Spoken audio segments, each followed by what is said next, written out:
Cildimizdeki renk dengesizliğini ortadan kaldıracak olan, cilt tonumuzu açacak olan, gözeneklerimizi sıkılaştıracak ve kırışıklıklarımızı giderecek olan doğal malzemelerle hazırlayacağımız çok güzel bir maskemiz var.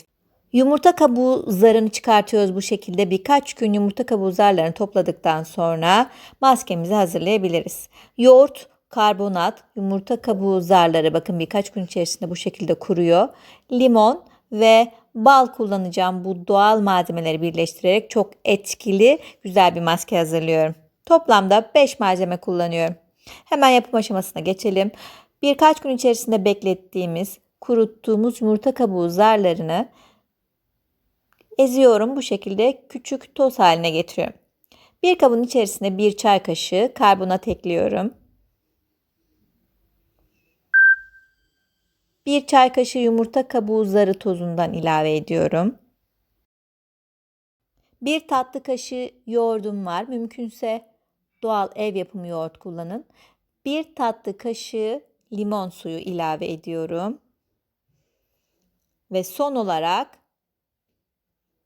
1 tatlı kaşığı da bal ekliyorum. Tüm cilt tiplerine uygun olan bu maske cilt renginizi açacak, çok daha sağlıklı, pürüzsüz bir cilde kavuşmanızı sağlayacak.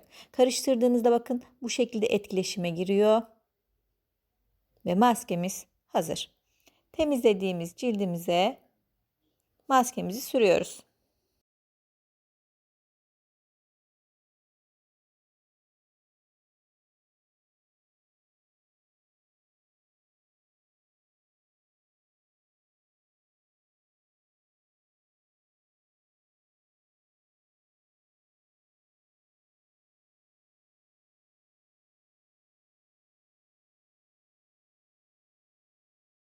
Özellikle alın kırışıklığınız varsa birkaç uygulama sonrasında maskenin ne kadar etkili olduğunu göreceksiniz.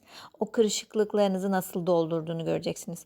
Burun üzerindeki siyah noktaları da gidermede oldukça etkili. Tüm maske bitene kadar sürüyorsunuz. Bir 5 dakika beklettikten sonra bu şekilde tekrardan tüm yüzüme masaj yaparak yediriyorum maskeyi. Hemen kurumaya bırakmadım. Böyle bir 5-10 dakika sonrasında tekrardan masaj yapıyorum.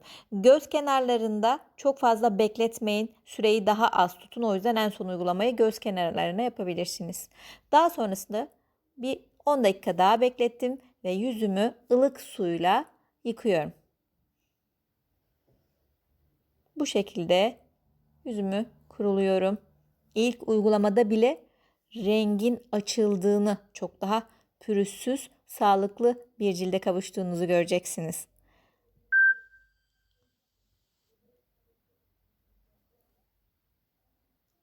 Ardından bir nemlendirici kullanın. Cildinizi biraz daha rahatlatın. İlk 5 dakika kızarıklıklar olabilir.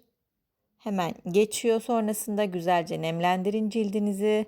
Yumuşacık, pürüzsüz, çok güzel. Ben çok faydasını görüyorum bu maskenin. Umarım siz de kullanır ve memnun kalırsınız arkadaşlar. Kendinize çok iyi bakın. Hoşça kalın.